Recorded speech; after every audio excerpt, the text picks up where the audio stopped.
Ya, bueno, primero que nada les doy la bienvenida a todos. Los voy a mutear para que no hayan ruidos, pero obviamente cuando quieran hablar pueden levantar la manito, ¿cierto? Ya estamos grabando. Hoy día tenemos nuestra tercera sesión que se llama, ¿cierto? El mito del hiperpresidencialismo, que tiene que ver con el sistema político, que ha estado mucho en la polémica. Bueno, y vamos a entrar directamente a qué es lo que vamos a ver. Vamos a ver una breve descripción de este mito, del hiperpresidencialismo, una explicación breve de los sistemas políticos.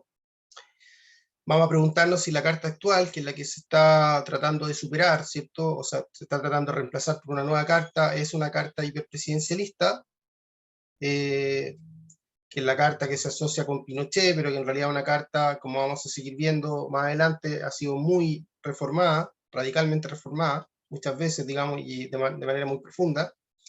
Después nos vamos a preguntar si la carta del 33, que es la otra carta principal de Chile, también fue hiperpresidencialista, y lo mismo vamos a hacer con la carta del 25. Estos dos puntos, el 4 y el 5, tienen bastante información, y yo la verdad quería eliminar información para no llenarlos con tanto dato, tanto análisis, digamos, pero preferí dejarlo en el PowerPoint para que ustedes tengan esta información como manera de documento, y yo me voy a ir saltando algunos detalles, voy hablando un poco en general. O sea, no voy a leer todo lo que está respecto a la carta del 33 y el 25, porque lo más importante es este curso mirar las cosas un poco más del presente. Vamos a analizar algunas cosas del pasado, como ya lo hemos hecho, pero principalmente tratando de apuntar, de acercarnos al proceso actual que estamos viviendo. Y precisamente con relación a algo más actual, vamos a hablar brevemente de la supresión del Senado por la Convención Constitucional, que ha sido uno de los puntos principales de polémica, en particular en torno al sistema político. Y finalmente yo voy a dar mi respuesta final sobre este mito, como siempre lo hago. Bueno, aclaro algo formal, apagué la cámara porque tengo conexión inestable. Cuando termine el PowerPoint, ahí voy a volver para cerrar el Power y ahí pongo la cámara de nuevo para las preguntas. Bueno, breve descripción del mito. Este mito se puede parafrasear de la siguiente manera. Hice dos paráfrasis, una más del presente, que dice que Chile hoy posee un régimen hiperpresidencialista. Ya vamos a explicar qué significa hiperpresidencialista. Y otro mito más bien histórico, dice pero que también se utiliza mucho, que Chile tiene una tradición portaliana de un ejecutivo fuerte que siempre ha abogado el papel del Parlamento. O sea, prácticamente es lo mismo el hiperpresidencialismo, pero mirado desde una perspectiva más de larga duración, y reflejado en la llamada tradición portaliana. Portales, recuerden ustedes, fue el ministro de Prieto, ¿cierto?, el primer gobierno de los decenios conservadores, y se asocia, digamos, que fue un ministro autoritario, que lo fue, pero como que ese autoritarismo presidencial representado en Portales, que no fue presidente, fue ministro del Interior y de Relaciones Exteriores, a veces se traspasa para el conjunto, digamos, de la historia constitucional chilena. Bueno, algunos comentarios sobre este mito son los siguientes. Primero, este mito del hiperpresidencialismo se levantó antes del proceso constituyente que estamos viendo, o sea, desde hace mucho tiempo se viene sosteniendo, como para justificar inicialmente el cambio del régimen de gobierno. O sea, el pasar de un régimen presidencial como el que tenemos, ¿cierto? Ya vamos a explicar que es un régimen presidencial y los otros regímenes principales, a un sistema parlamentario semipresidencial. Esa era como la idea previa, digamos, antes del proceso constituyente. Entonces el mito era como un argumento de batalla, por decirlo así, ¿cierto?, para tratar de justificar o de argumentar en favor de un paso de superar el régimen presidencial y convertir a Chile en un régimen parlamentario semipresidencial. Y es un mito que de hecho no es tan vulgar, o sea, no lo utilizan solamente personas políticos o periodistas, personas, digamos, sin mayor formación académica, sino incluso lo han utilizado también algunos juristas y algunos politólogos. Pero en realidad ha sido muy refutado, por ejemplo, por Christopher Martínez, que lo vamos a citar más adelante, y Carlos Unneus, aunque a Carlos Unneus no lo vamos a citar hoy día por motivos de espacio, como siempre, vamos a citar a Martínez, pero Carlos Unneus también lo menciona, otro autor, un politólogo, que también ha refutado este mito, ¿no? En torno a la Carta del 80. Yo lo voy a refutar un poco más viendo toda la evolución constitucional, toda la historia constitucional chilena, porque no la evolución para no contradecirme con el mito anterior, que sí tiene parte de evolución, como dije, pero bueno. Y además este mito incurre en una contradicción lógica, como vamos a explicar, porque por una parte se dice que el presidente tiene todo el poder, como que concentra el poder, pero por otra parte se afirma que el presidente es débil y por ejemplo, no puede formar mayoría en el Parlamento, o sea, tiene bloqueo parlamentario, los parlamentarios no le aprueban los proyectos de ley, y por eso también se justifica cambiar el régimen presidencial, para que el jefe de gobierno surja del Parlamento. Ya lo vamos a explicar eso. Pero es una contradicción, porque o una de dos, o el presidente tiene una concentración de poder, o el presidente es bloqueado por el Parlamento. Si el presidente es bloqueado por el Parlamento, por ejemplo, que no le aprueban, en general, el Parlamento no le aprueba los proyectos de ley, eso implica que el presidente no tiene concentración de poder. O sea, si no tiene mayoría en el Parlamento, ¿de qué concentración estamos hablando? Entonces, tiene una contradicción lógica, argumentativa, este mito.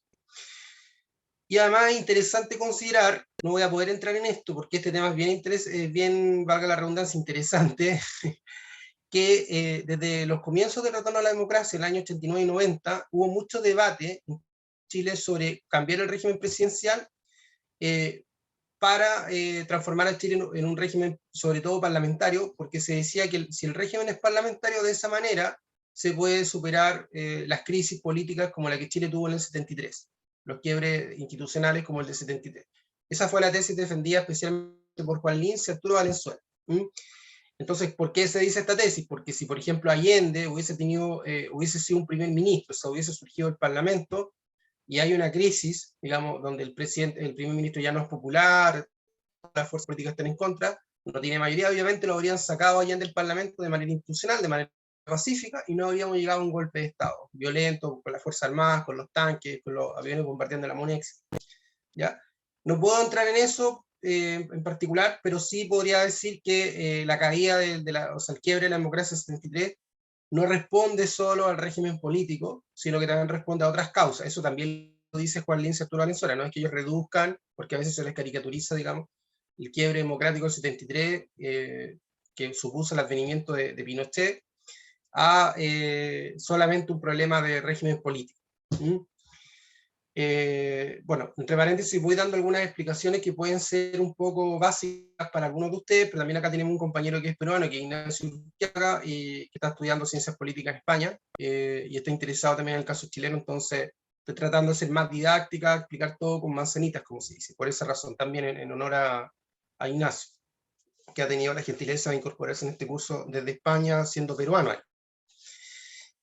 Bueno, entonces, al refutar este mito del hiperpresidencialismo chileno, también es importante decir que yo no quiero decir que Chile no es presidencialista. Chile es presidencialista y ha sido presidencialista. El punto es que no ha sido hiperpresidencialista. O sea, esto quiere decir, digamos, que en el fondo el presidente no ha tenido el poder total, sino que ha tenido un poder equilibrado con el Parlamento. Eso es un poco lo que yo creo. Y en algunos casos incluso ha tenido un poder mucho menor por el Parlamento. O sea, ha estado como dominado por el Parlamento, como sobre todo ocurrió entre el año 1891 y 1924, ¿cierto? Con el llamado parlamentarismo a la chilena, que ya lo vamos a explicar un poco. Y otra cosa es que también yo sostengo, que no lo voy a desarrollar mucho, también como siempre por motivos de espacio, pero lo voy a explicar brevemente más adelante. Chile, más que de haber tenido regímenes o gobiernos hiperpresidencialistas, lo que ha tenido en algunos momentos de su historia son gobiernos autoritarios. Y no es exactamente lo mismo un régimen hiperpresidencialista, o sea que la constitución formal, el texto de la constitución, le otorga al presidente una supremacía del poder, un poder desequilibrado en contra del Parlamento, o sea que concentra el poder en contra del Parlamento, sino que lo que ha tenido, una cuestión más práctica, ha tenido régimen autoritario, tanto en contra de la constitución, como a veces interpretando la constitución o abusando de las normas constitucionales para erigirse como un régimen autoritario. ¿Ya? Eso ocurrió en el siglo XIX y ocurrió en el siglo XX en dos oportunidades. Sobre todo a partir del año 24 en el siglo XX y a partir del año 73 con el régimen encabezado por Pinochet. Bueno, y otra cosa importante para concluir esta descripción breve del mito es que este mito al final pasó de justificarse para pasar de un régimen presidencial a uno parlamentario semipresidencial, para justificar ni siquiera entrar a un régimen parlamentario semipresidencial, sino que al final para llegar a un régimen de asamblea. de asamblea única, ¿ah? Que al final debilita mucho el poder presidencial, y si el presidente no tiene mayoría, en algunos casos, como en Perú, acá tenemos a Ignacio que más adelante nos puede explicar el sistema político peruano, el presidente siempre está colgando de un hilo, por decirlo así, siempre está muy débil, siempre corre peligro de ser destituido, y eso genera mucha inestabilidad política. Aparentemente lo que se quiere hacer con la convención constitucional o con el proyecto constitucional no es establecer un régimen peruano que es una suerte como de semipresidencialismo adaptado, ahí Ignacio nos va a explicar, sino una asamblea que tenga más poder que el presidente. ¿Qué ocurre con esto? Que si el presidente tiene mayoría, y como no hay un contrapeso en el Senado, lo que va a suceder es que se puede formar un régimen autoritario, como ha ocurrido en Venezuela con Chávez, y vamos también en Perú con Fujimori. Un poco pasó lo mismo. Pero después, digamos, el presidente, cuando no tiene mayoría, se genera inestabilidad. Entonces, si tiene mayoría, estoy simplificando un poco las cosas, pero para que me entiendan, cuando hay un régimen de una sola cámara, si el presidente tiene mayoría, se puede transformar en un dictador, para decirlo en simple, pero si no tiene mayoría, la cámara pasa a ser como una suerte de dictadora, digamos, los partidos pasan a ser una suerte de dictadores en contra del presidente y también afectando la estabilidad del país. Porque al final el país lo tiene que gobernar el jefe de gobierno. Entonces no lo va a gobernar nunca una asamblea, de manera estable por lo menos. Bueno, muy brevemente una explicación breve de los regímenes de gobierno, ¿ya? Y primero partiendo qué es una constitución, pregunta que contestamos la clase anterior, y aquí vamos a ser un poco reiterativos, pero lo que abunda no daña, ¿cierto? ¿Qué no puede faltar en una constitución? Esta pregunta nos hicimos también la clase anterior, ¿ah? Y básicamente lo que no puede faltar nunca en una constitución es lo que se llama la parte orgánica, que son las entidades o poderes del Estado. En realidad no solo los poderes del Estado, sino que también algunas entidades del Estado. Podría haber puesto entidades y poderes del Estado, pero bueno, se entiende. Y también la llamada parte dogmática, como dicen los constitucionalistas, que son los principios y los derechos fundamentales.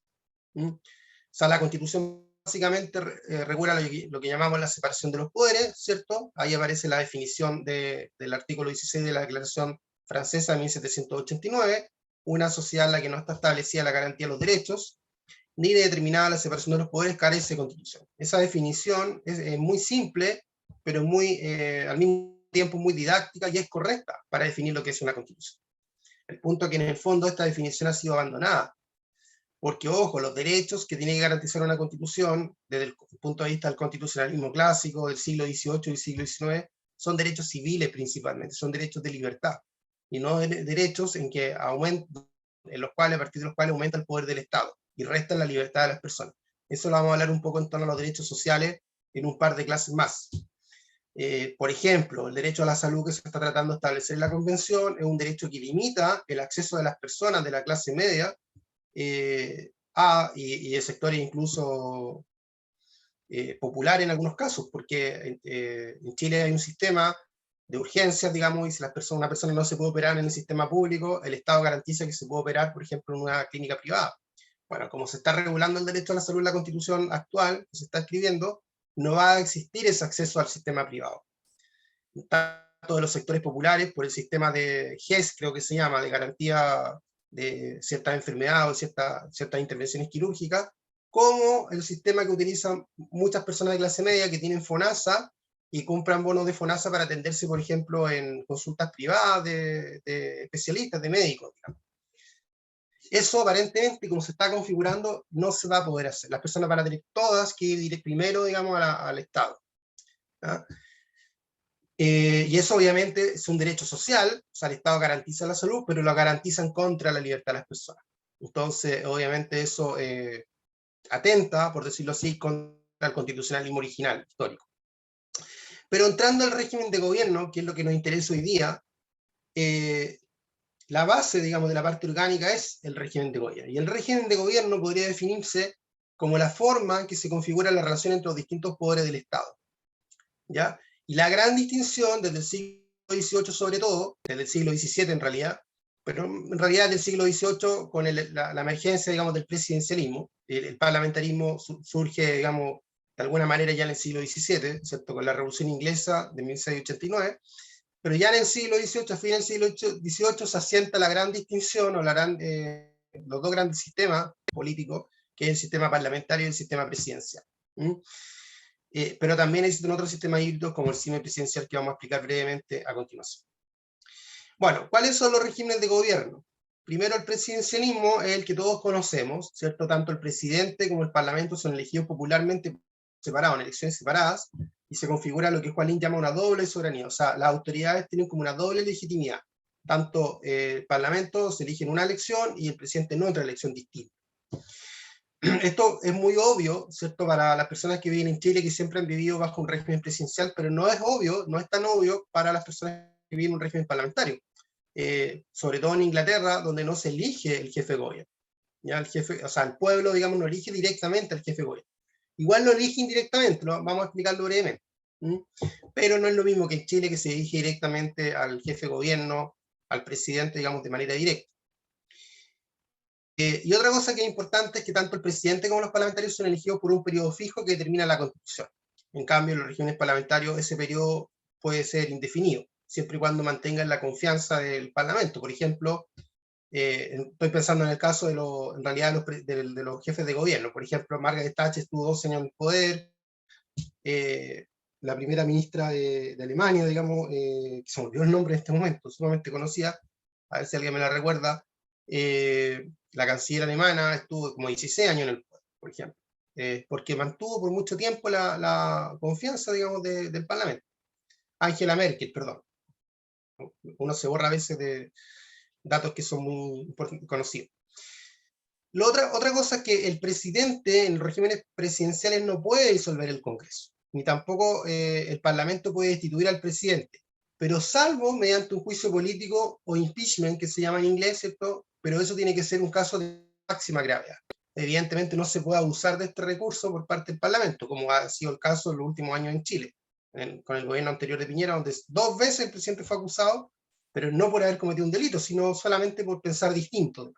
Eso obviamente es un abuso, lo vamos a explicar más adelante, en contra de la democracia. Y como dice Christopher Martínez, que aparece en la foto, politólogo, profesor de la Universidad Católica de Temuco, que vamos a seguir bastante en esta clase, él distingue y explica la diferencia entre el jefe de Estado y el jefe de gobierno. En el caso del presidencialismo, el jefe de Estado es al mismo tiempo el jefe de gobierno, o sea, tiene dos roles, por decirlo así.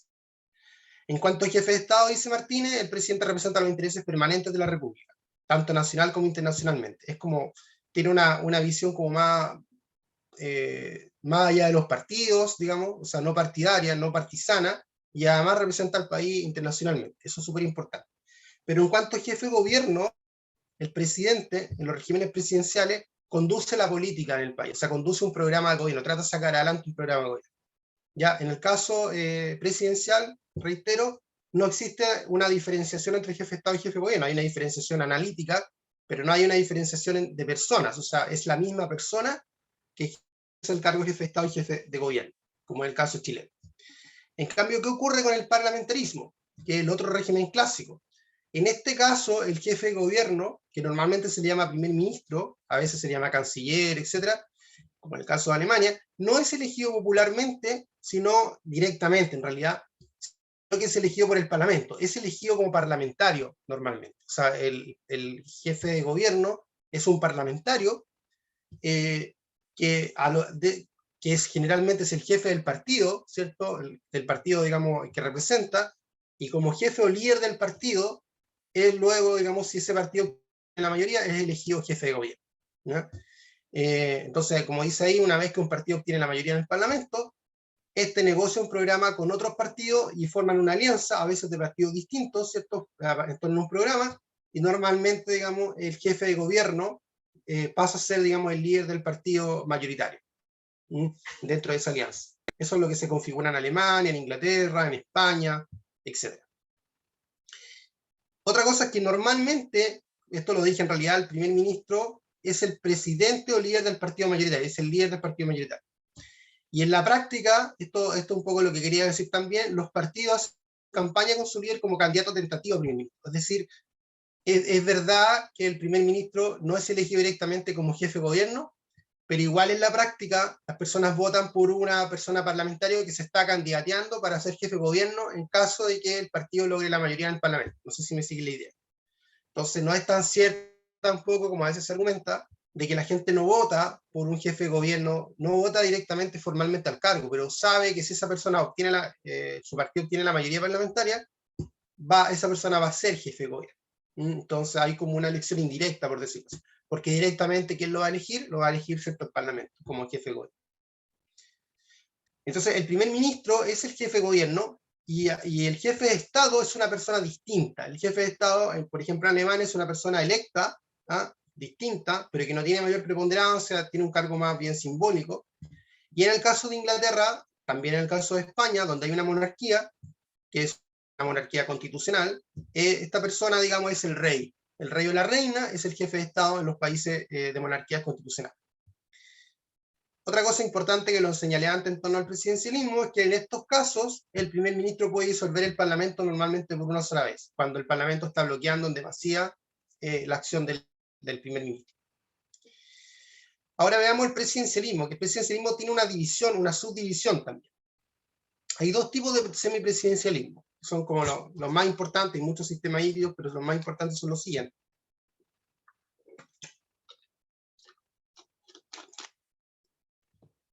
El primer tipo es el presidencialismo de Premier, que representa los casos de Francia y Portugal, y aquí, siguiendo la definición de Martínez, digamos que explica muy didácticamente esta clasificación, el presidente designa al gabinete y al primer ministro, pero una vez en sus cargos, dice Martínez, estos dependen de la confianza legislativa, es decir, solo el legislativo al final puede remover al primer ministro de su gabinete.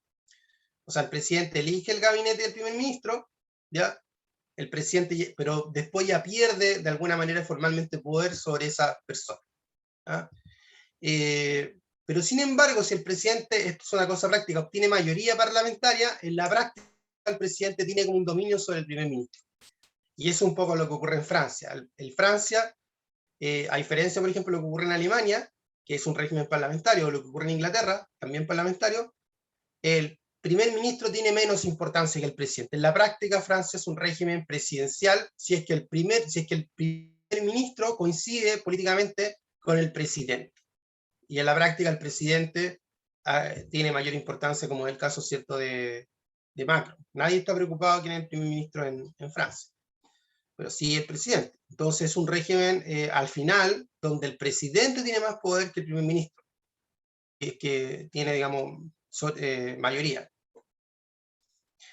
Y otro caso es el caso del régimen presidencial parlamentario, como se le llama, que son los casos, por ejemplo, Rusia e Islandia, y aquí el presidente nombra y puede remover al primer ministro de su gabinete, a diferencia del caso anterior. Entonces, quienes también dependen de la confianza legislativa. Y acá, si el presidente tiene mayoría en el Parlamento, pero además elige y puede remover a su gabinete y al primer ministro, este presidente termina siendo incluso más autoritario que el caso, en la práctica, ¿cierto?, que el caso, por ejemplo, francés. Y este es el caso ¿cierto?, de Rusia con Putin, ¿cierto?, donde tiene un poder prácticamente total, digamos. Por eso que es una especie casi de dictadura. Y esto ocurre también en otros países, como por ejemplo Hungría, sobre todo Hungría, por ejemplo, ¿no? Polonia, etc. Bueno, otra cosa importante es que cuando uno se aproxima a los sistemas políticos, siempre hay que pensar que no estamos hablando solo del régimen de gobierno. Los sistemas políticos son mucho más amplios, no se refiere solo al presidencialismo, al parlamentarismo, al semipresidencialismo, sino que también se refiere, por ejemplo, al sistema electoral. El sistema electoral es muy importante en los sistemas políticos, es un sistema político también, que supone convertir votos en escaños. Entonces, si por ejemplo el sistema electoral es demasiado, por ejemplo, proporcional, como el que tenemos en Chile, y además el umbral para resultar electo es muy bajo, o sea, por ejemplo, con un 1% un diputado parlamentario puede resultar electo, eso hace que los partidos se multipliquen y que se aumente radicalmente el multipartidismo, y eso genera mucha inestabilidad. ¿Ah? Entonces, por eso que o sea, el sistema electoral produce un sistema de partidos, se retroalimenta, digamos, que es un sistema inestable, porque hay muchos partidos muchas veces. Entonces, por eso puse ahí arriba a la derecha que cuando hay mucho multipartidismo, un multipartidismo muy extremo, como el caso de Chile, que creo que en el Parlamento en este momento hay si no me equivoco, 16 partidos, no sé si alguien tiene la cifra, pero más de 15 partidos por lo menos hay. Esto aumenta la polarización, los grupos más extremos quieren mayor protagonismo, digamos, y como son menos partidos, o sea, perdón, como son muchos partidos, es mucho más difícil que se lleguen a acuerdos y a una política más moderada, como era antes en Chile en la época de la concertación, del año 90 al año, sobre todo, digamos, 2010, los 20 años de la concertación. Bueno, y otra cosa que es importante es que también, como dice Dieter Nolen, que es un politólogo alemán, él sostiene, digamos, que es importante siempre cuando se forma un sistema político tener en cuenta más bien lo que él llama el método histórico empírico. ¿Ah? No voy a detenerme en cada uno de esos métodos que aparecen ahí, por motivos de tiempo, pero hay que tomar en cuenta la realidad histórica de los países, un poco eso. Entonces, lo que sostiene, digamos, por ejemplo, incluso menciona el caso de Chile. Chile es un país, obviamente, presidencialista. No es tan fácil llegar y querer cambiar el sistema de un régimen presidencialista a un régimen parlamentario, por ejemplo, porque Chile tiene una tradición presidencial. La gente está acostumbrada a elegir al presidente, etc. Entonces, se pueden hacer cambios al sistema político para mejorar el sistema político, como por ejemplo tratar de disminuir el número de partidos, pero no tan radicales como por ejemplo, no sé, establecer una monarquía, por ejemplo. Eso sería muy radical, iría en contra, ¿cierto?, del modelo real, histórico que un país como el caso de Chile tiene, digamos. Ya, ahora vamos a responder a la pregunta de si Chile es, en la carta actual, que le puse en 1980, que es la fecha original, y 2005, cuando fue firmada por Ricardo Lagos, la carta volvió a ser firmada por otro presidente, es un régimen hiperpresidencialista, en la actual carta.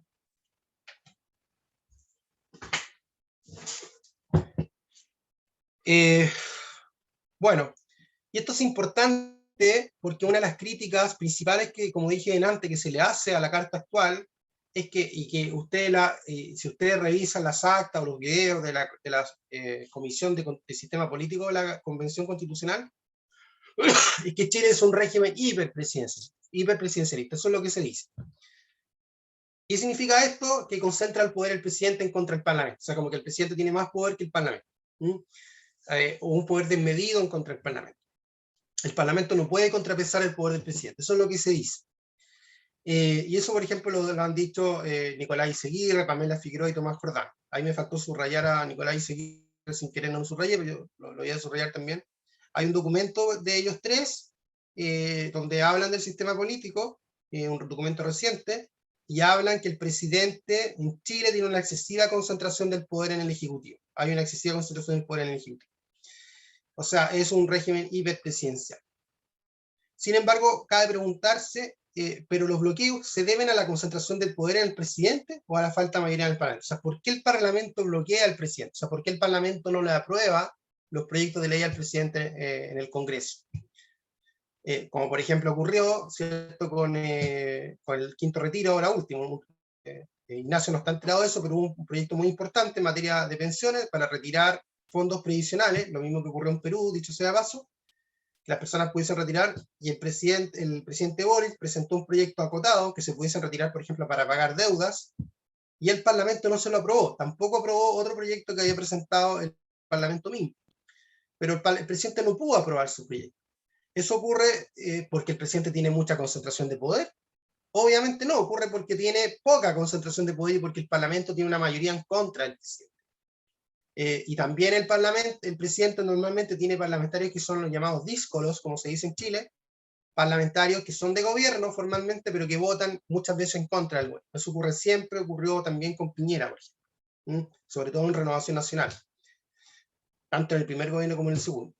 También tenemos, por ejemplo, el ejemplo de Miriam Enríquez, que es una constitucionalista, que hay una cita en un libro del Centro de Estudios Públicos del año 2016, cuando se empezó a discutir una nueva constitución en Chile por primera vez bajo el segundo gobierno de Bachelet. Ella decía lo siguiente: si en Chile el presidente de la República concentra en gran medida el poder del Estado, y miren lo que dice, el Congreso Nacional aparece debilitado, generándose un régimen de hegemonía presidencial desequilibrado con rasgos más o menos autoritarios. O sea, el presidente formalmente, acuerdo a la Constitución, no porque él, digamos, se arrogue de facultades que no tiene, en la práctica, o sea, a partir de la Constitución en realidad, no en la práctica, sino que de acuerdo a la letra de la Constitución, es un presidente con rasgos autoritarios, más o menos autoritarios. Es bien extremo lo que dice. Pero la verdad que esto no tiene sustento, es como un mito. Por eso que estamos hablando del mito libre presidencialismo. Ya vamos a explicar por qué. Como dije antes, al hablar de hiperpresidencialismo, normalmente se quiere decir que el presidente no tiene contrapeso, que concentra el poder. O dicho de otra manera, que el Parlamento es en exceso débil frente al presidente. O que el Parlamento es un mero buzón del presidente, como a veces se dice. Solamente el presidente manda los proyectos y el Parlamento los tiene que aprobar. Bueno, pero resulta que no es tan fácil, porque el Parlamento no la aprueba muchas veces los proyectos del presidente. Bueno, ¿y qué es lo que dice Martínez? Que refuta mucho este mito en un libro que se llama Presidencialismo en Chile, que salió hace poco tiempo, salió a fines del año pasado, principio de este año, no me acuerdo bien, con otros autores, pero este caso es un capítulo que redacta Martínez. Él dice que esto tiene varios problemas. Primero, porque es una visión simplificada y ultralegalista de la realidad. Dice que probablemente, si uno lee la letra de la Constitución, uno podría concluir que el presidente tiene más poder que el Parlamento. Aunque yo creo que no tiene un poder extremo en contra del Parlamento. O sea, no hay un contrapeso radical. Pero sobre todo lo que él critica, que yo estoy de acuerdo que lo mencioné antes, es la contradicción lógica que mencionamos delante, que por una parte se culpa al presidencialismo, ¿cierto?, por la excesiva concentración del poder del presidente, y por otra parte se dice que el presidente no puede sacar adelante sus programas de gobierno producto de los bloqueos en el Congreso. Y esos dos argumentos que se dan en contra del supuesto hiperpresidencialismo son contradictorios. O sea, no, es como decir está lloviendo y no está lloviendo, por decirlo así. ¿Ah? O está lloviendo o no está lloviendo, en este momento, en este lugar, digamos. Porque alguien me puede decir, bueno, está lloviendo en otro lugar, pero en este momento donde yo estoy ahora, está lloviendo o no está lloviendo. O sea, arriba del techo de mi casa, o llueve o no llueve. Bueno, esto es un poco eso. Se dice que está lloviendo y que no está lloviendo, ¿no? Es ilógico. Entonces, al final, los argumentos, entre comillas, son pseudo-argumentos. Vamos a ver que en torno al Senado también existen como pseudo-argumentos para justificar la eliminación del Senado. Bueno, voy a ir avanzando un poco rápido, porque ya veo que hemos pasado media hora, un poquito más. Y Martínez, digamos, da varios argumentos, da cuatro. Él dice que para refutar el mito del hiperpresidencialismo, que es la Constitución del 80-2005, hay como que superar 4 obstáculos, dice. O sea, son 4 barreras que tenemos que superar para poder demostrar que en realidad Chile no es un régimen hiperpresidencial como dice este mito. Una son los poderes constitucionales del presidente, o sea, los poderes que realmente están en la Constitución de manera expresa. Y él dice que es verdad que hay un desfase en la Constitución, o sea, en el texto de la Constitución, pero también hay que considerar que las atribuciones formales del presidente han cambiado del retorno a la democracia. O sea, no es lo mismo el poder del presidente en la Constitución, en el texto de la Constitución original del 80, con las reformas que se han hecho posteriores. Por ejemplo, hoy día, a partir del 2005, existen las comisiones investigadoras y las interpelaciones que apuntan, digamos, a fiscalizar a los ministros, y que son igual usadas como un arma de combate por el Parlamento en contra del... porque no son, digamos, recursos que se utilizan de manera pacífica.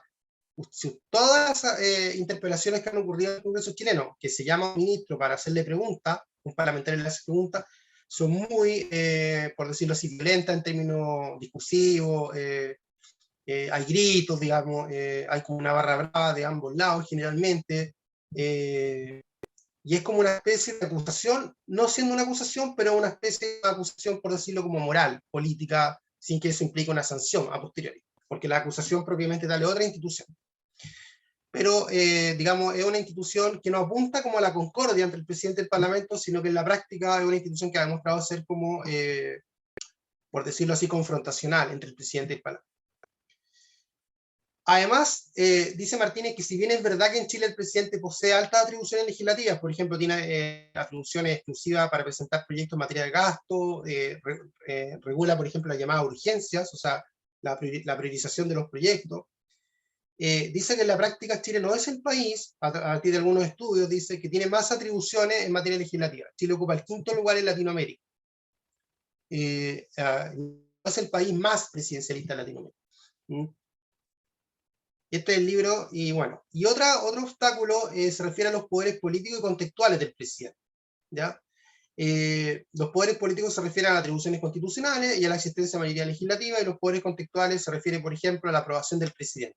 En estos casos, tampoco el presidente en Chile, el sistema político chileno presidencial, el presidente es hiperpresidencialista. Por ejemplo, en cuanto a los poderes políticos, Chile está ubicado en el 7º lugar entre 18 países de Latinoamérica.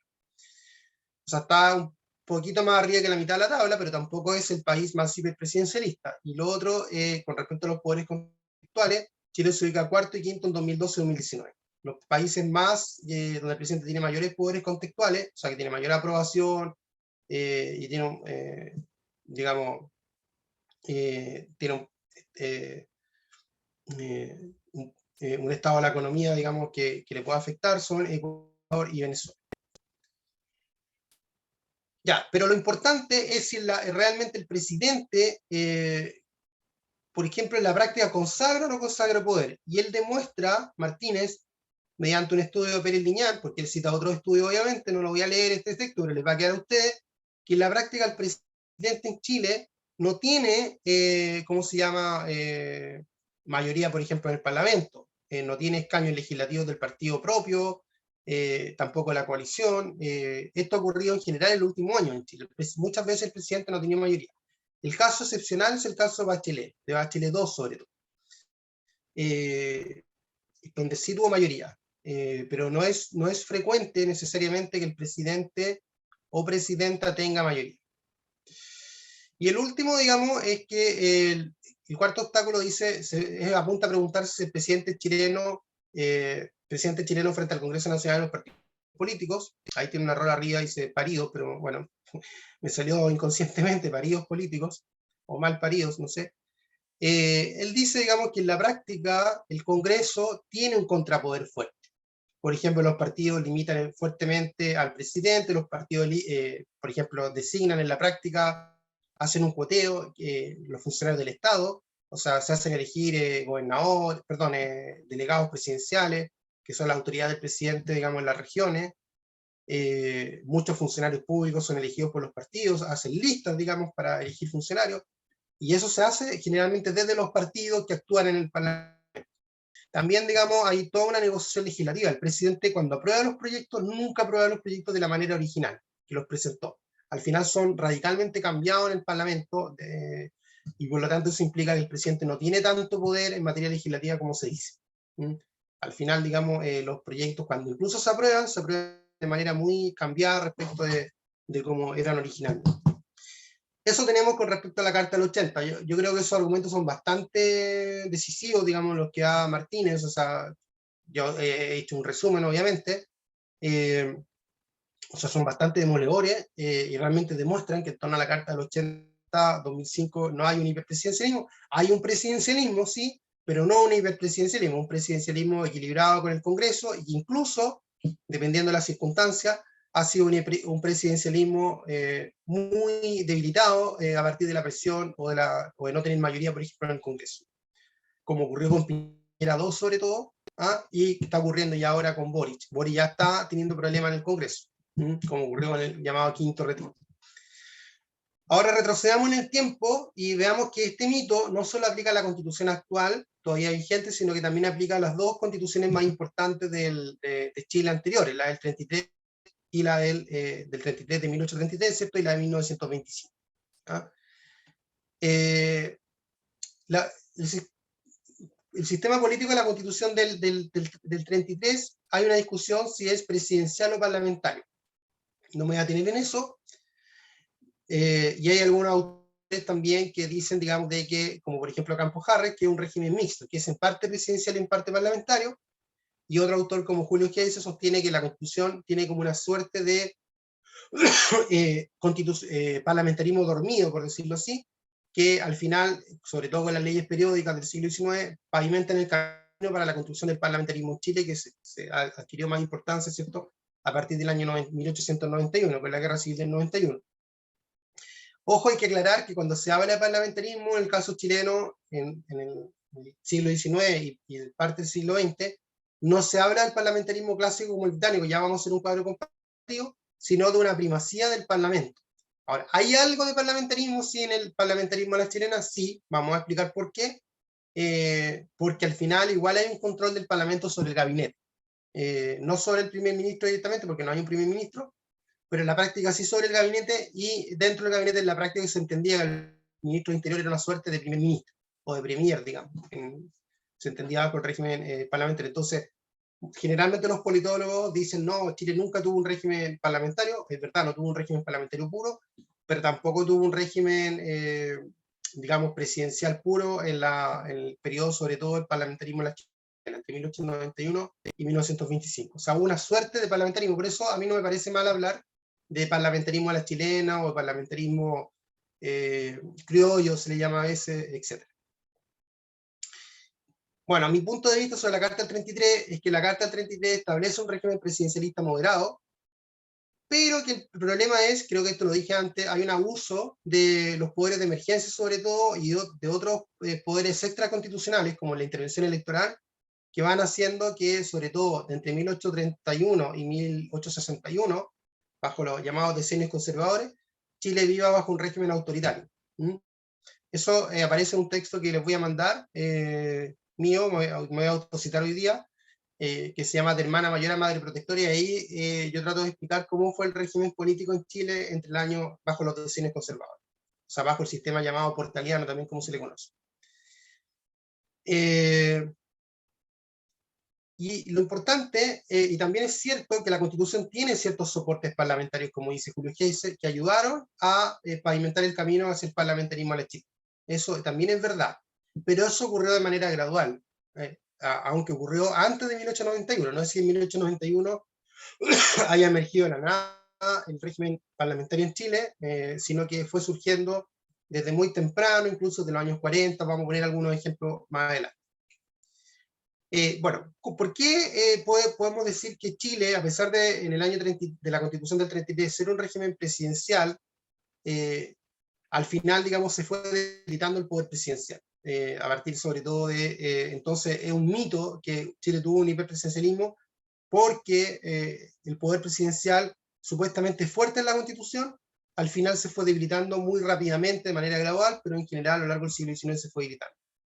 Y esto se produjo sobre todo con una contrahegemonía que fue ejerciendo el Parlamento en contra del presidente, ¿cierto? Igual como ocurre hoy, y a través del uso de los llamados soportes parlamentarios de la Carta, como las leyes periódicas, de ciertas prácticas parlamentarias y de ciertas reformas constitucionales que debilitaron el poder del presidente, aumentando a su vez el poder del Parlamento. ¿Cuáles son los soportes parlamentarios de la Carta del 33? Son varios, pero por ejemplo, o sea, los soportes parlamentarios son ciertos artículos, digamos, que le dan más poder al presidente versus el Congreso. O sea, que ya en la Carta del 33 original dan cuenta, digamos, de una especie de, digamos, no de primacía total en contra del presidente, pero sí que le dan al Parlamento como un poder que le permite pavimentar el camino para al final llegar a tener un mayor poder frente al presidente, al menos en algunos aspectos. Por ejemplo, el Congreso, en la Carta del 33, podía interpretar las normas constitucionales. No había un tribunal constitucional que limitara al Congreso. El Congreso decía lo que era constitucional o no constitucional. Tampoco eran incompatibles los cargos de ministro con parlamentario. Entonces, los ministros del gobierno estaban enquistados en el Parlamento, controlando lo que pasaba en el Parlamento. Y uno podría decir eso como presidencialista. Pero por otra parte, los parlamentarios estaban enquistados en el gobierno. Entonces, uno podría decir es un soporte parlamentario también. Tiene como esas dos caras de la moneda. Entonces, porque igual eran de partido, digamos, esos parlamentarios, tenían su idea, y no siempre a veces estaban totalmente de acuerdo con el presidente. Entonces, era el Parlamento que se metía, por decirlo así, en el gobierno. Eso también ocurrió, después vamos a ver de otra manera, de alguna manera, en otro sentido, en la Carta del 25. Además, los parlamentarios siempre entendieron que los ministros sí eran responsables políticamente, que podían ser acusados, por el Parlamento, porque el presidente no podía ser acusado. Y esa es una causa que es un soporte, digamos, presidencial de la Carta del 33. El presidente no podía ser acusado de la Carta del 33, a diferencia de la actual, y sí puede ser acusado y destituido en el impeachment. No existía el impeachment en la Carta del 33 original. Ahora, hay un soporte que es el más importante, digamos, de la Carta del 33, un soporte parlamentario que le da poder al presidente en contra del Parlamento, que son las llamadas leyes periódicas, que lo que, bueno, han vivido en Chile, han estudiado historia en Chile, siempre uno las estudia en el colegio, ¿cierto? Y esto implica que hay leyes que todos los años tiene que aprobar el Parlamento, entonces todos los años el presidente tiene que estar convenciendo al Parlamento en ciertas leyes que son fundamentales, como la ley de presupuesto sobre todo, hay otras de Fuerzas Armadas, de Constitución, etc. Recuerden ustedes que la Revolución del 91 se originó porque el Parlamento no le quiso aprobar la ley de presupuesto y el presidente Balmaceda hizo aprobar casi vía decreto la ley anterior, del año anterior. Y eso generó la división de la Fuerza Armada y generó la guerra civil, que fue tremenda, digamos, en Chile. Y al final Balmaceda se terminó suicidando, digamos, cuando perdió la guerra civil. Pero ya antes habían habido problemas similares. En el año 41 y en el año 57, había problemas que no los voy a leer acá, pero se los voy a dejar ahí para que ustedes los miren, los lean, de que el Parlamento ya había presionado antes al presidente.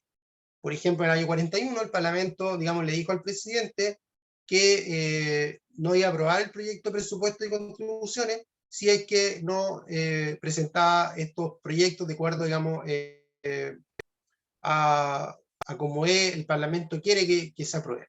Y en el caso del 57, Fernando Lascano, que era un senador, argumentó que no se podía aprobar la ley de presupuesto si no contaba con los nombres del futuro gabinete. Entonces, muy temprano ya el Parlamento empezó a presionar para el Parlamento, designar al gabinete, lo cual terminó siendo, digamos, fundamental en el llamado parlamentarismo a la chilena, entre el año 91 y 25. Pero obviamente la forma más radical, más marcada, más sustancial, a partir de la cual el Parlamento fue construyendo una contrahegemonía en contra del presidente, o sea, fue debilitando el poder del presidente, fue a través de las reformas constitucionales del año 74. Sobre todo las del 74, pero en realidad fueron varias reformas entre el año 71 y 93 en el siglo XIX. Fueron 10 reformas en total. Una fundamental es que en el año 73 y 74, en realidad quise decir recién, se aprobó la reelección se prohibió la reelección presidencial, porque en el texto original de la carta, el presidente gobernaba 5 años y podía ser reelegido por una sola vez, como ocurrió con Prieto, con Bulnes y con Montt, sobre todo, y también con José Joaquín Pérez, que era del Partido Nacional, pero tenía una tendencia más liberal, digamos. Fue como que pavimentó el camino para que los liberales llegaran al poder en el año 71. Él fue el último Pérez que gobernó 10 años, fue el último decenio, digamos, de la historia de Chile en el siglo XIX. Y quien hizo esa reforma fue Federico Errázuriz, que además, que era liberal, y que además se aplicó esta norma, o sea, estableció que él no iba a ser elegido. O sea, en ese sentido fue bastante como honesto. Una cosa rara, ¿cierto? Que los presidentes hagan una reforma para quitarse poder, para quitarse periodo parlamentario. Y otra cosa importante es que en el año 74 se limitaron las llamadas facultades extraordinarias, que fueron el eje de los decenios conservadores, porque los decenios conservadores habían dos poderes de emergencia que tenía el presidente, que más que de emergencia lo utilizaba constantemente, o sea, eran poderes que en la práctica eran ordinarios, de uso ordinario, como el estado de sitio y las facultades extraordinarias. Y mediante las facultades extraordinarias, el presidente dictaba leyes como decretos, digamos, sin el concurso del Parlamento, y eran muchas veces leyes o decretos, que en la práctica eran decretos, pero decretos con fuerza de ley, como decretos leyes en realidad, que apuntaban a limitar las libertades políticas. Y todas esas facultades extraordinarias normalmente fueron utilizadas para limitar la actuación de la oposición, digamos, durante los decenios conservadores. Y los liberales dijeron, no, basta, esto no puede ser, tenemos que ser una democracia, digamos, tenemos que limitar la autoridad del presidente, y si quiere dictar facultades extraordinarias, lo puede hacer en casos extremos, como digamos, de graves situaciones, supongamos un terremoto, una guerra, etc. Y por un periodo muy limitado de tiempo, un periodo de 1 año máximo. Bueno, estas reformas las vamos a ver con mayor detalle en la clase siguiente. Así que eso ahora, la siguiente pregunta es si si la carta del 25 fue también hiperpresidencialista. También vamos a responder que no fue hiperpresidencialista. O sea, en el fondo la gran respuesta que yo estoy dando es que en realidad toda la historia constitucional de Chile nunca ha existido libre presidencialidad. Esto puede sonar bastante contraintuitivo, porque está tan extendido el mito que Chile es hoy y ha sido históricamente un régimen hiperpresidencialista que la gente se lo cree, porque de tanto repetir las cosas, ¿cierto? Al final la gente que no lee, digamos, no se interioriza, ¿cómo se llama? No tiene una opinión propia, una opinión desarrollada. O sea, por sí misma, digamos, a partir de su propia averiguación, de su propia investigación. Bueno, antes del periodo presidencial de la Carta del 25, Chile tuvo lo que ya expliqué antes, se llama parlamentarismo a la chilena. El parlamentarismo a la chilena, como dije, no es un régimen propiamente parlamentario como el régimen británico, o por ejemplo el régimen alemán o el régimen español, pero sí tiene algo de parlamentario porque en la práctica consistía en que el presidente podía censurar y derribar los gabinetes, lo que se llama las rotativas ministeriales. Y como vamos a ver en un cuadro siguiente, no existía el primer ministro, pero en la práctica sí los parlamentarios creían que en Chile había un primer ministro. Entonces, como por una cuestión constitucionaria, tenía algo de parlamentario. Primero porque el Parlamento dominaba sobre el gabinete, el Parlamento elegía el gabinete, y además, dentro de ese gabinete, siempre elegía al ministro del Interior, que se entendía que era el primer ministro. Se le llamaba, incluso se llamaba jefe de gabinete, se le llamaba así. Y todavía vemos hoy día que al ministro del Interior, la prensa, los periodistas, etcétera, los opinólogos llaman el ministro del Interior o ministra del Interior como la jefa de gabinete, se le suele decir. Pero en realidad no es un jefe de gabinete a la inglesa, por ejemplo, al estilo británico, pero se considera como que es el más importante, es como el líder político del gabinete, por decirlo así. Aunque perdonen que lo diga, pero realmente la ministra de Interior que tenemos está muy lejos, digamos, de cumplir con ese rol en la práctica, o sea, no está cumpliendo con el rol de, comillas, jefe de gabinete. ¿Ah? Y bueno, y en la práctica entonces lo anterior derivó que los parlamentarios empezaron a negociar los gabinetes completos con el gobierno.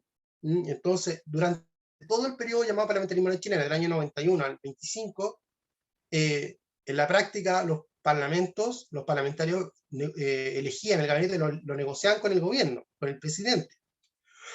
Incluso las listas de los ministros las hacían los partidos en el parlamento y se las mandaban al presidente, y el parlamento decía, bueno, ya, pero cámbiame este nombre, y generalmente la mayoría de los nombres eran elegidos por el parlamento. Pero ¿qué es lo que pasaba? Que el parlamento después se molestaba con esos ministros por ese motivo, y pasaba un mes y presentaba otra lista, cambiemos, y era una rotativa tremenda. Y acá yo tengo algunas estadísticas, por eso se llama rotativa ministerial. Entre el año 91, los 33 años que duró este parlamentarismo chileno, hubo 80 gabinetes que duraron en promedio 4 meses, eran gabinetes chicos, o sea, eran 4 ministros en ese tiempo, no como ahora que hay 24. Pero igual, imagínense, habiendo 4 ministros, llegó a haber 530 ministros en 33 años, 121 cambios de gabinete totales parciales, 55 ministros de Interior, 55 ministros de Hacienda y 44 ministros de Relaciones Exteriores, un poco menos, porque el tema internacional es un tema como más de unidad nacional. Pues. Pero igual hubo bastantes, digamos, en 33 años, o sea, ninguno alcanzó a durar un año, imagínense. Entonces, bueno, la gran pregunta es, ¿hubo realmente parlamentarismo en Chile? No lo hubo en términos del parlamentarismo clásico, pero sí hubo un parlamentarismo a la chilena, digamos, criollo. Ya lo expliqué por qué, porque el parlamento controla el gabinete, etcétera, todo lo que estaba explicando. Entonces tampoco es tan cierto decir que no hay ninguna forma de parlamentarismo en ese periodo. Bueno, y acá aparece un cuadro que no lo voy a leer completo, aparece una comparación entre el parlamentarismo clásico, como por ejemplo el británico, y el parlamentarismo a la chilena. Por ejemplo, el parlamentarismo chileno no distingue entre el jefe de Estado y el jefe de gobierno, no había esa distinción, aunque en la práctica tengo conexión inestable, no sé si me escucha bien, sí, parece que ahora me está avisando. Aunque en la práctica, como les dije antes, el Parlamento consideraba que el ministro del Interior era el jefe de gabinete. No podía disolver en el caso del parlamentarismo de Chile en el Congreso, lo que sí ocurre en los regímenes parlamentarios propiamente dichos, digamos. Y además otra cosa es que las dos cámaras podían fiscalizar, censurar y derribar los gabinetes, el Senado y la Cámara de Diputados, cosa que obviamente no existe en los regímenes parlamentarios, y tampoco en la Constitución del 80, donde la acusación es originada en la Cámara de Diputados, pero al final es juzgada en el Senado. Pero no, las acusaciones, incluso las interpelaciones solamente pueden darse, ¿cierto?, en el seno de la Cámara de Diputados en Chile. Bueno, esos son como principales.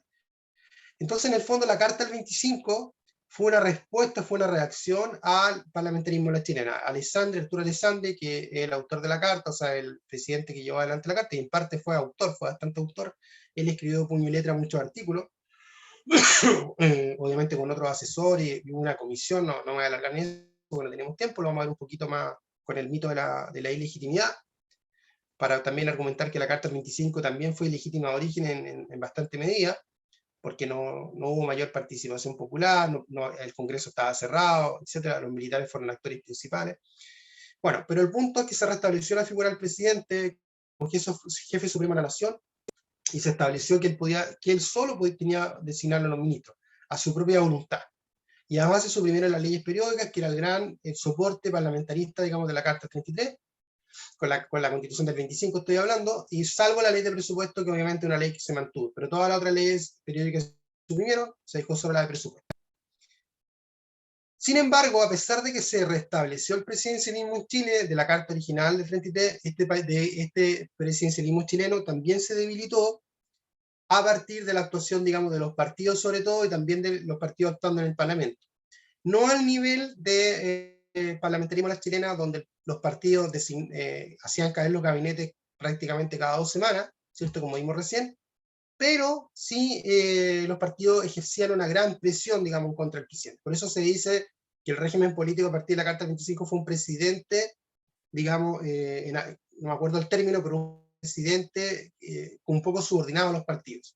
No era un presidente, por decirlo así, por encima de los partidos, sino que muy dominado por los partidos. Y el Parlamento empezó a contrapesar el poder del presidente a partir de algunas reformas legales, de prácticas políticas y legislativas, y también de algunas interpretaciones constitucionales. Bueno, hay un autor que se llama Menéndez Ávila, que ha tratado este tema, tiene un paper que lo vamos a subir, que es cortito, que explica muy bien cómo se va debilitando el poder del presidente de manera gradual, pero de manera bastante fuerte, a partir ya de, no sé, de los años 30, 40, muy tempranamente, cuando la Constitución ya entra en vigencia, ¿cierto?, del 25, bueno, y lo vamos a explicar a continuación. Ahí aparece una cita donde le explica, digamos, que el presidente Alessandri quería terminar con el régimen político anterior, y para poder volver, digamos, a un régimen presidencial, etc. Pero en la práctica eso no fue posible por lo que estábamos diciendo recién, porque los partidos empezaron a relativizar, como dice, o contrapesar el poder del presidente. ¿Cómo se hizo esto? Este contrapeso al Parlamento, mediante lo que podríamos llamar, yo lo llamo así, ciertos mecanismos antipresidencialistas del Parlamento o de los partidos, sobre todo. Ojo, ¿qué digo de los partidos? Son partidos que actúan en el Parlamento, pero muchas veces actúan también no a partir de instituciones parlamentarias, por ejemplo, no a partir de la interpelación, no a partir de acusaciones, sino que directamente, no sé, actuando directamente con el presidente, o sea, llamando por teléfono, diciendo no, queremos elegir a este ministro, queremos elegir a este funcionario, etc.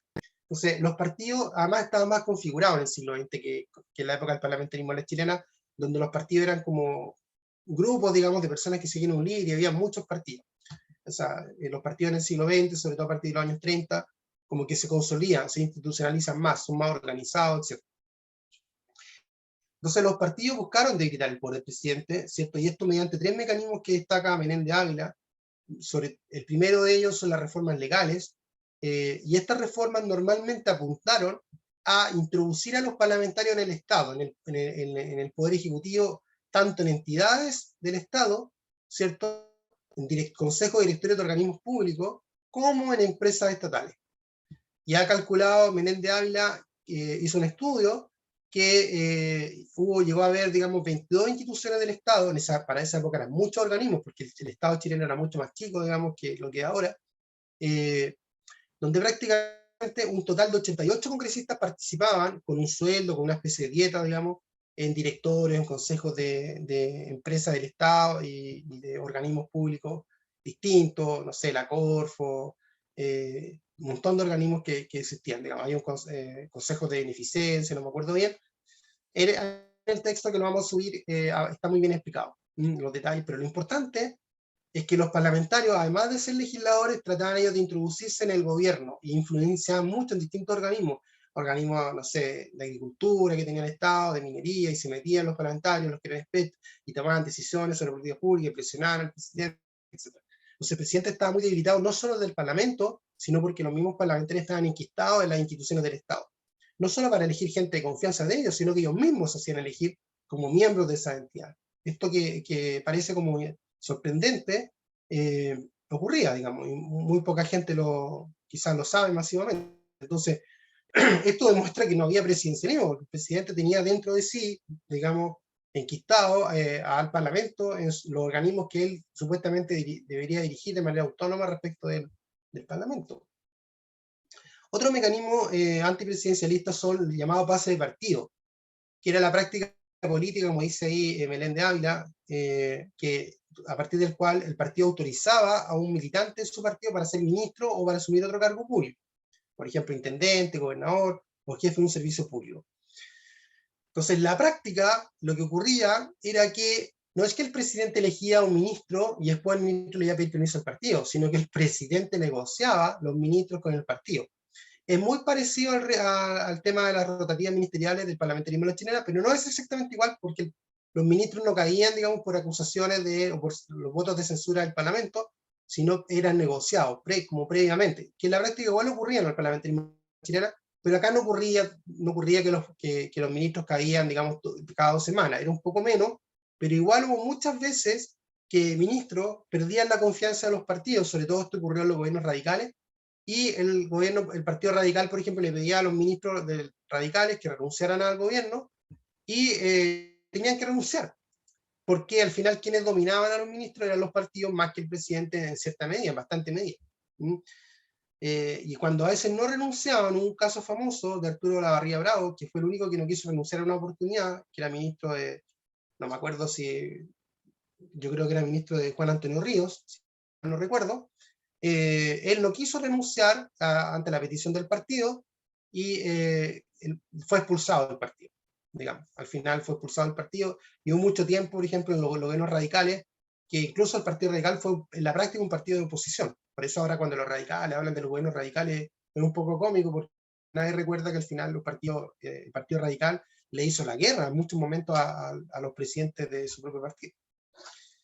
Otra cuestión era, otras prácticas, en este caso legislativas, eran las llamadas leyes misceláneas. Las leyes misceláneas fueron muy comunes en el siglo XX, que el presidente, por ejemplo, consistía en lo siguiente, que el presidente presentaba un proyecto, supongamos, de salud, ya para mejorar, no sé, los consultorios en Chile, por ejemplo, y lo que hacían los parlamentarios, que tenían, por ejemplo, que formaban parte de un distrito y que, no sé, querían, no sé, estoy inventando apoyo para construir una cancha de fútbol en una población, presentaron un artículo dentro de la ley de salud de los consultorios, decir que el gobierno tiene que construir canchas de fútbol, no sé, para la región de O'Higgins, por ejemplo. Y eso lo impulsaban los parlamentarios de O'Higgins, negociando con otros, y negociaban con otros parlamentarios, le decían, bueno, vótame las canchas de fútbol para O'Higgins, y yo te voto después, no sé, lo que tú quieras, digamos, centros de Madrid, por ejemplo, para Antofagasta, por ejemplo. Eso era. Entonces, metían artículos en las leyes que tenían un objetivo, bueno, y eso al final, obviamente, le quitaba mucho poder al presidente, porque el presidente tenía que negociar las leyes, además, no necesariamente los parlamentarios apoyaban las leyes como las quería el presidente. Y además otra cuestión, que fue más bien a partir de una interpretación, eran las llamadas leyes de gracia, que los partidos empezaron a otorgar leyes para otorgar, por ejemplo, pensiones o beneficios, no necesariamente eran pensiones, a personas, a grupos de personas, y los partidos durante el siglo XX eran partidos muy clientelares, en el sentido que hacían leyes específicas para entregar recursos económicos a personas y grupos de personas.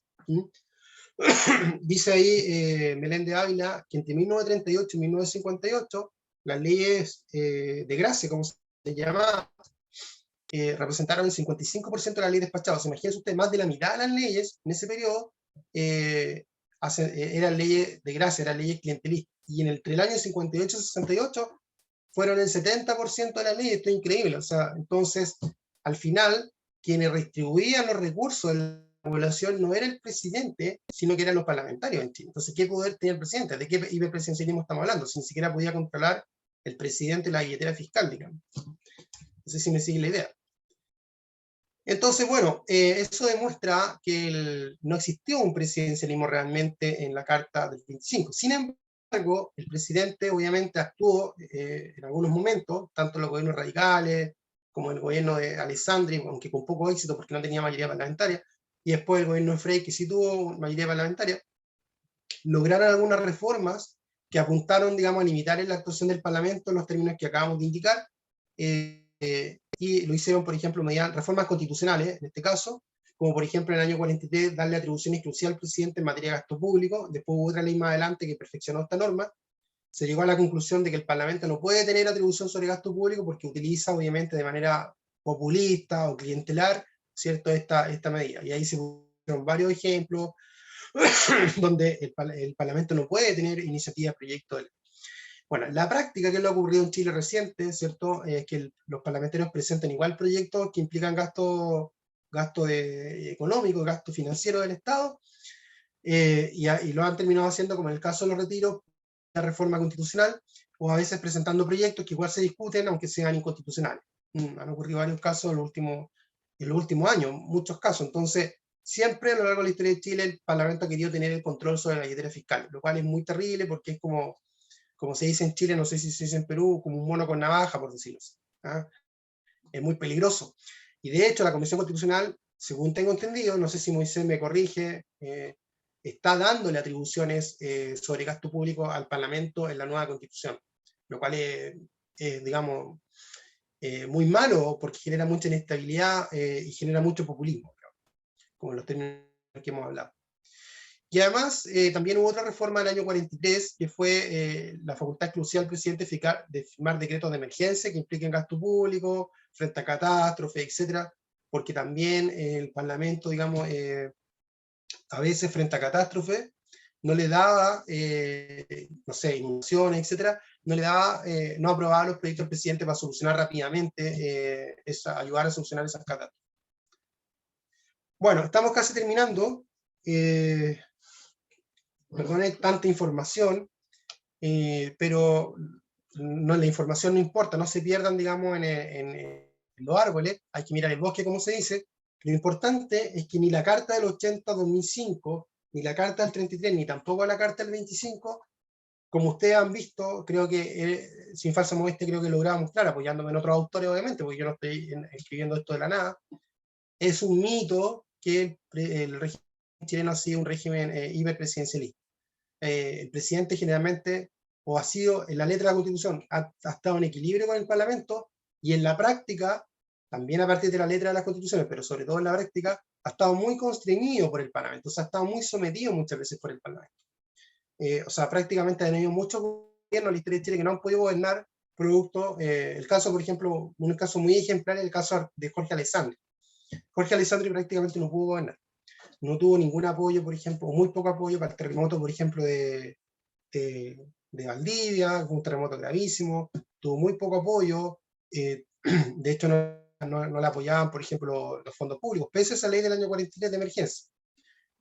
Bueno, y siguieron los parlamentarios presentando proyectos igual en ese periodo, en el gobierno de Jorge Alessandri, inconstitucional, y lo aprobaban. Entonces, bueno, no existía tampoco un tribunal constitucional, que después se terminó aprobando en el año 70 con el gobierno de Frey, antes de que asumiera Allende.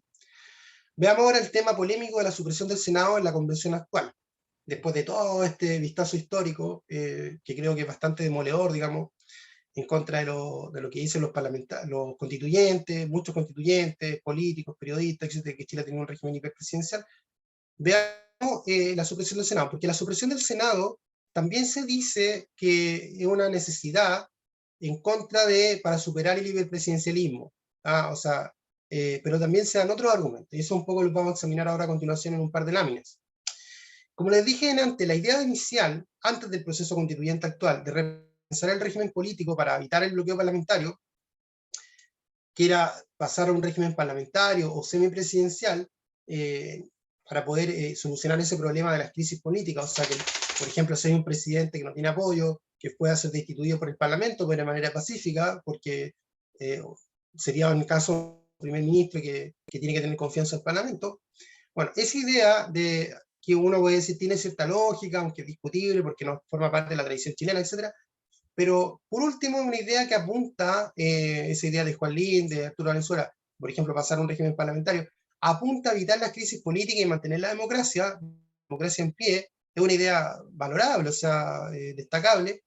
Ya desde un comienzo de la convención, rápidamente, no de un comienzo, pero sobre todo ya como el segundo mes, cuando ya se empezó a discutir el sistema político en la comisión respectiva, la comisión homónima, digamos, uno empezó a percibir de que en realidad el interés de la mayoría de los miembros de la comisión no era tanto solucionar el problema de lo que se llama el bloqueo parlamentario o el gobierno dividido, o sea que el presidente no tiene mayoría y no lo dejan gobernar, lo cual es malo obviamente, porque un presidente que no puede sacar su programa de gobierno adelante, sino que generar, digamos, un gobierno de asamblea, ya un gobierno a la latinoamericana, vamos a decirlo así, ¿ya? Donde al final el Parlamento va a tener más poder, ¿cómo se llama?, en contra del presidente, y va a concentrar el poder, y si, como dije antes, el presidente tiene mayoría en el Parlamento, se puede permitir que el presidente pase a ser un presidente autoritario, que es lo que ha ocurrido, por ejemplo, en Venezuela, etc. No es el caso de Perú, porque en la práctica, el caso de Perú, lo va a explicar al final Ignacio, estamos terminando, es un caso en que el presidente ha terminado siendo débil, digamos, por razones que ahí vamos a conversar. En este sentido, la supresión del Senado y el establecimiento de un sistema unicameral, de una sola cámara, no de un bicameralismo asimétrico, porque eso es un mito, no hay un bicameralismo asimétrico, aunque todavía no están claras las atribuciones del Consejo de las Regiones que se quiere establecer, o de la Cámara de las Regiones, es claro ya que no va a tener el mismo poder, de hecho ni siquiera va a formar parte del Parlamento, o sea, no va a formar parte del Congreso Nacional.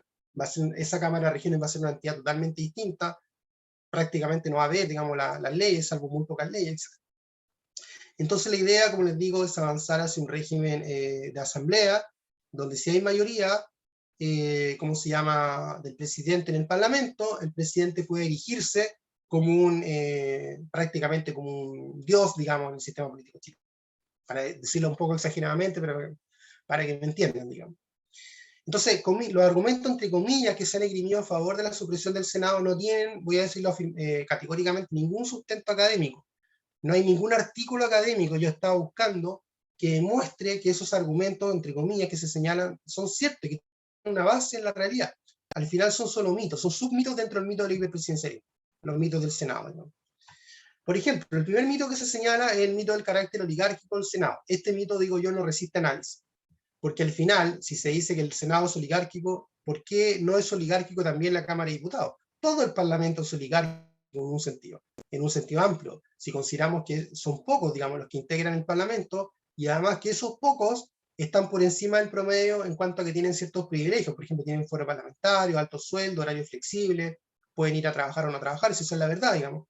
Entonces, es verdad que son oligárquicas las cámaras, pero las dos cámaras son oligárquicas.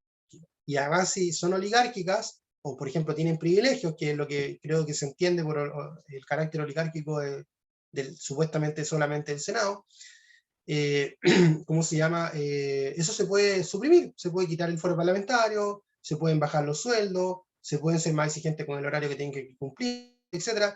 Se les puede pedir, por ejemplo, que saquen las leyes más rápido. Todas esas exigencias se podrían poner, pero no se ponen, no se quieren poner. Entonces es falaz decir que solamente el Senado es oligárquico y no la Cámara. Y incluso si eso se interpreta desde un punto de vista de clase, o sea, que son como comillas, decimos en Chile, más cuicos, más fresa, dicen en México, no sé cómo dicen en Perú, más de clase alta, digamos, los senadores respecto a los diputados. Eso no es cierto, porque de hecho la mayoría de los senadores, eso está comprobado, fueron antes diputados. O sea, generalmente el camino para llegar al Senado pasa primero por ser diputado. Algunos senadores llegan directamente al Senado, pero son muy pocos. Generalmente son personas más conocidas, que han sido ministros, etc. Otra cosa es que el mito de que el Senado es una cámara espejo tampoco resulta así. Otro argumento que se hizo, un mito, es que es una cámara espejo. ¿Para qué vamos a tener dos cámaras que al final hacen lo mismo? No es verdad que hagan lo mismo. El Senado tiene otras atribuciones, por ejemplo, participa en la asignación de diversos cargos, es jurado en las acusaciones constitucionales, cargos, por ejemplo, el ministro constitucional, el ministro de la Corte Suprema, etc. Y además, a pesar de que tiene las mismas facultades legislativas, es verdad que hay un espejo en las facultades legislativas, esa igualdad en el ejercicio de la facultad legislativa permite que la Cámara del Senado, o sea, que el Senado revise de manera más pausada, ¿cierto?, con mayor reflexión, con mayor racionalidad, los proyectos de ley que vienen de la Cámara de Origen. Y esto tiene un sentido. Por ejemplo, los senadores tienen una edad mayor, son más maduros, además duran 8 años, entonces no siempre están, a diferencia de los diputados que duran 4, entonces no están apurados por salir electos, entonces, y además se eligen de manera escalonada, lo vamos a explicar más adelante. Eso ayuda, ¿cierto?, que ellos no sean tan populistas, tan clientelares como son los diputados. Entonces ayuda a evitar el extremo populismo, que igual tiene parte del Senado, no estoy diciendo que no lo tenga de ninguna manera, pero por lo menos limita un poco el populismo del sistema político y el Congreso. Y otro mito es el mito de la mayor demora del Senado. Este mito yo no encontré, hay un estudio que lo voy a tratar de buscar y se los mando, pero está demostrado, se lo puedo decir, es verdad porque lo leí por ahí, de que el Senado despacha los proyectos de ley más rápido que la Cámara de Diputados. En parte eso se debe a que son menos, y en parte porque ya el proyecto ya está aprobado, tiene indicación, entonces al final lo que hace el Senado es mejorar el proyecto anterior, y eso es bueno, Entonces no es que el Senado vea como desde cero, por decirlo así, el proyecto como se va a entender, como que empiece todo de nuevo el proceso legislativo. Eso no es cierto, sino que lo ve, digamos, a partir de lo que ha hecho la Cámara de Diputados. Entonces hay una suerte como de ensayo y error, o sea, se mejora lo que se hizo en la Cámara de Diputados y generalmente se mejora bastante, digamos. Entonces es súper importante, yo creo, apoyar la existencia del Senado o la no supresión del Senado, precisamente con este argumento, o sea, con este contraargumento de que el Senado mejora los proyectos de ley, los mejora, sustancialmente, y además llega a más acuerdos, etc. Bueno, y lo último, con respecto a este tema, esta lámina es la última, vamos a decir brevemente que el Senado en el mundo moderno surgió en Estados Unidos, y justamente esto aparece sobre todo en el Federalista, ¿cierto? Adams, perdón, de Hamilton y Madison, donde se dan los argumentos de por qué tiene que ser un Senado. Y ahí se dice que el Senado tiene que moderar tiene el deber de moderar o contravencer la política más pasional de los diputados, en el caso de ellos de la Cámara de Representantes, y además representar por igual a los estados. Esto es lo que se llama como la representación territorial o regional del Senado, que se ha tratado de levantar para eliminar el Senado, pero generalmente la representación territorial en el sistema original de Estados Unidos no pasa por eliminar el Senado como se está haciendo, sino todo lo contrario, por fortalecer el Senado y además dándole el mismo poder legislativo, o sea, que sea espejo en materia legislativa. Que eso es lo que hace que el Senado tenga representación. O sea, ¿qué sacamos con representar a las regiones a través del Senado? Si el Senado, por ejemplo, no va a poder votar leyes de salud, de educación, de pensiones, no sé, de obras públicas, estoy inventando, que afectan a las regiones, y solamente va a estar votando leyes de menor importancia, como es lo que se quiere establecer. Y además, la representación por igual implica en Estados Unidos que más allá o no obstante la cantidad de población que tenga cada estado en Estados Unidos, siempre cada estado tiene 2 senadores. Entonces, ¿qué significa eso? Que hay como una especie de valoración cualitativa de los estados. Un estado puede ser muy chico porque hay estados que tienen muy pocos habitantes, por ejemplo Alaska, versus, no sé, California, y sin embargo tiene el mismo valor cualitativo. Pero ¿dónde está la diferencia? En la Cámara de Diputados. Ahí en la Cámara de Diputados, la Cámara de Representantes de Estados Unidos, ahí se eligen proporcionalmente a la población. Entonces hay una representación cualitativa para representar a los estados en Estados Unidos y una representación proporcional o cuantitativa, digamos, como para representar a la población. Y eso un poco entonces uno dice, bueno, si el Senado no representa a las regiones por igual, bueno, lo que debería hacerse es replicarse al sistema norteamericano, que se elijan 2 senadores por región. Pero eso no lo quieren hacer porque quieren tener un número grande de senadores, o sea, un número grande de parlamentarios en Chile. Pero por último, ya elegirse 3, o sea, el mismo número en el fondo. Y ese problema, es verdad que es un problema, pero ese problema no pasa para solucionarlo con la eliminación del Senado, sino simplemente con reformar el Senado.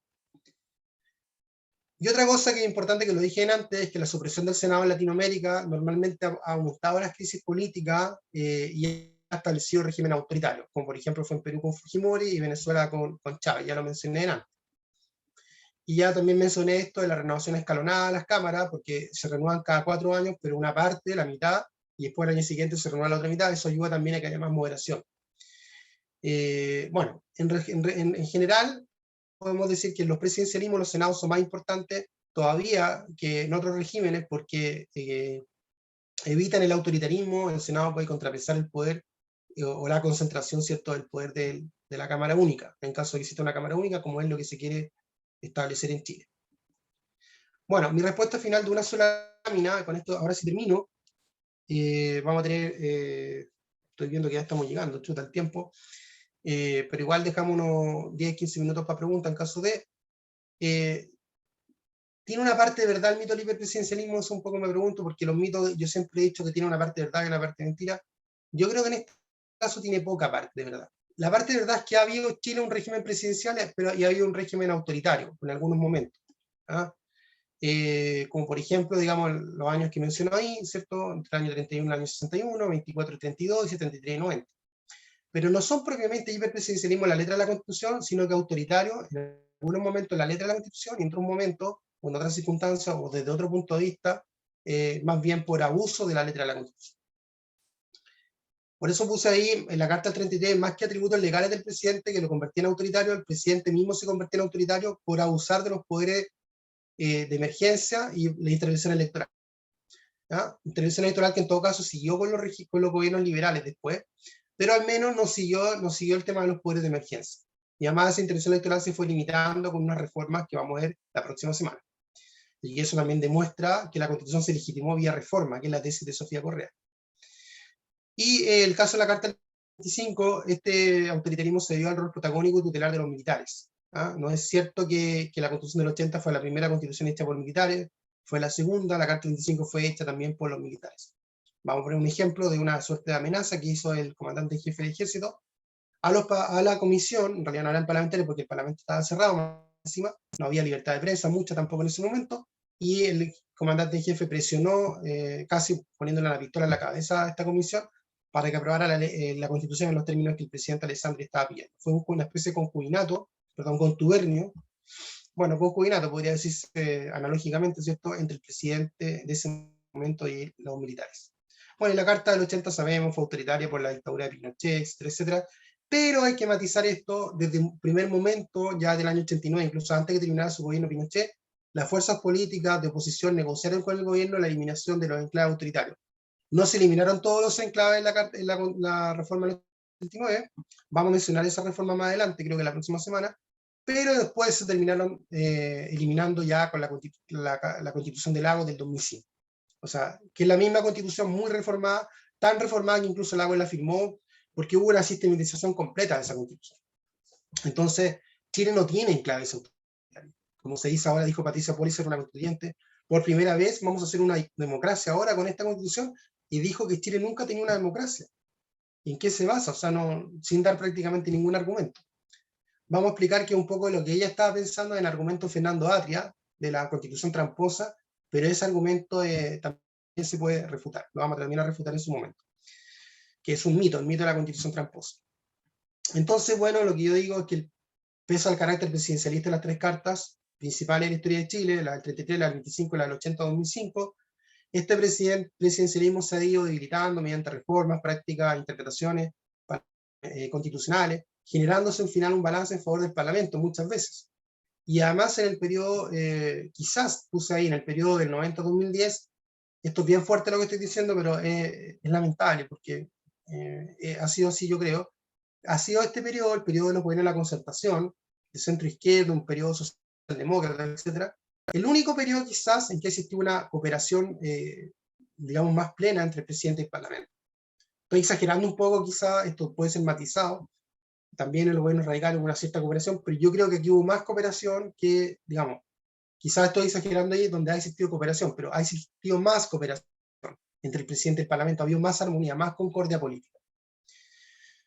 Y desde el año 2010 ya el debilitamiento del poder presidencial ha sido bien radical, con diversas prácticas antidemocráticas que vamos a ver más adelante, y sobre todo estas prácticas normalmente van apuntando, que también las vamos a ver más adelante, a, digamos, o sea, dicho de otra manera, la supresión del Senado, que no me he metido en esto ahora, porque hemos dado argumentos un poco más prácticos, tiene como telón de fondo, tiene como, por decirlo, está detrás de la supresión del Senado, una concesión de la democracia, para decirlo de manera elegante, no liberal, para no decir antiliberal, pero al menos digamos no liberal.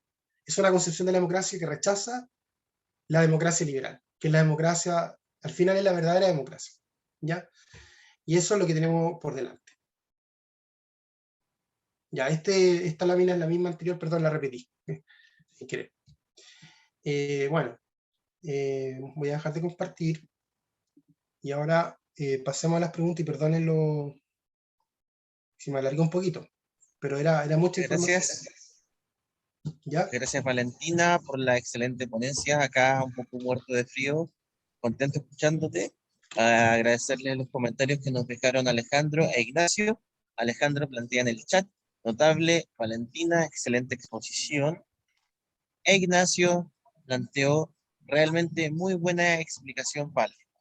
Antes de darle la palabra a Ignacio Urquiaga para que plantee alguna pregunta, recordar que la próxima semana tendremos una sesión respecto del mito de la ilegitimidad con el perrito de fondo. Ignacio, el Ignacio, turno es por suyo. favor, si puede explicar un poquito el sistema peruano, por favor, que es muy inestable, sobre todo en el último tiempo. ¿Por qué ocurre eso? Sí, Etcétera. ¿Qué tal? Vale, muy buena, realmente como comentaba, muy buena explicación. Creo que debería ser profesora de ciencia política también, porque en verdad creo que lo has explicado de una forma muy buena, muy breve y muy fácil de entender toda la cuestión de los regímenes políticos. Y claro, para complementar un poco lo que comentas respecto del caso chileno, creo que hay ciertas similitudes también con el caso de Perú, ¿no? Por ejemplo, la cuestión de multipartidismo, ¿no? Que efectivamente, como bien mencionan Valenzuela y Lins, siempre este sistema de partidos tiende a ser muy inestable en el tiempo, ¿no? Y más bien los sistemas bipartidistas, ¿no?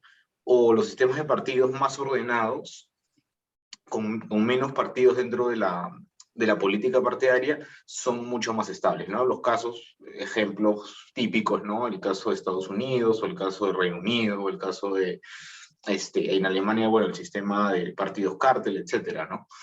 Eh, Eso por una parte, y creo que hay reformas pendientes, tanto en Chile como en Perú, respecto del sistema de partidos, ¿no?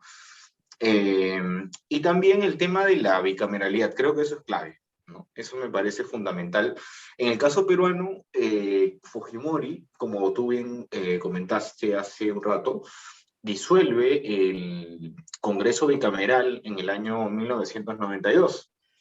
Y claro, con la Constitución del 93, ya el Congreso termina siendo unicameral, y eso da pie a que la figura presidencial concentre mucho más poder, porque un parlamento bicameral tiene, entre otras funciones también, eh, limitar el poder del presidente, ¿no? Por ejemplo, el hecho de que la Cámara de Senadores, se supone, el presidente no la puede disolver, ¿no? Entonces, así el presidente disuelva la Cámara de Diputados, siempre va a tener un contrapeso, ¿no? Que limite su poder y el ejercicio que pueda tener, ¿no? Entonces, claro, Fujimori disuelve el Congreso, y eso se ha mantenido hasta el día de hoy, y la consecuencia directa es un nivel de inestabilidad política muy grande, ¿no? En los últimos 5 años hemos tenido 4 presidentes, por ejemplo, ¿no? Claro. Y claro, además no están muy bien delimitadas las funciones y ciertas medidas, como por ejemplo la vacancia, ¿no? La vacancia presidencial.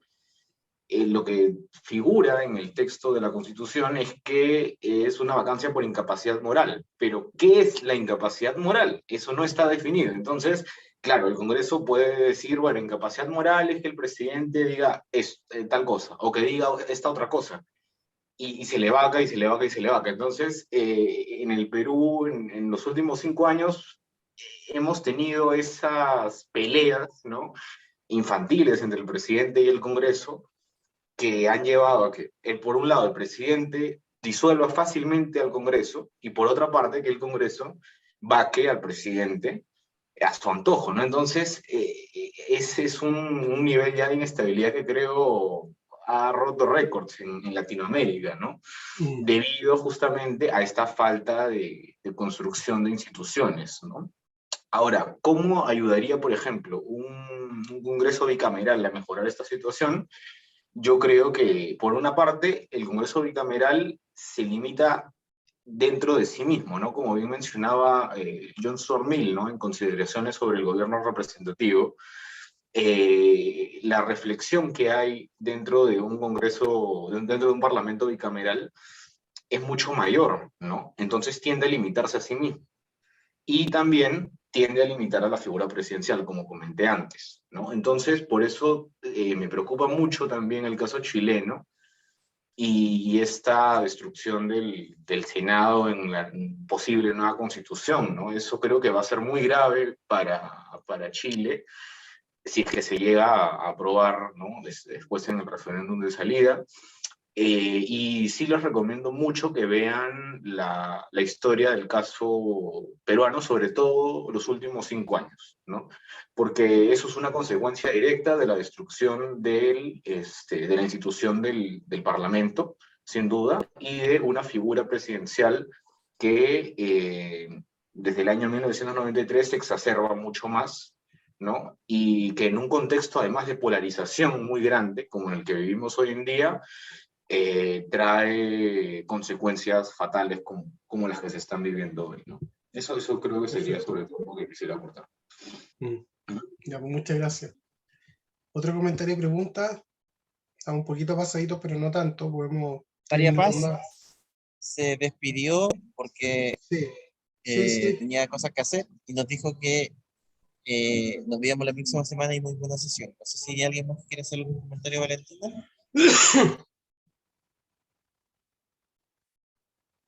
Bueno, Por lo visto, no, quedó muy claro el contenido. Por mi parte, agradecerte a ti, Valentina, por la excelente y clara ponencia, muy ilustrativa, llena de mucho contenido. Creo que sí, es bueno ir desmitificando y quedarnos con la idea que, al menos yo me quedo con la idea que tú planteaste al final de tu ponencia. Siempre los mitos tienen una parte de verdad. El punto es que no nos creamos que todo es verdad. Para eso está este curso.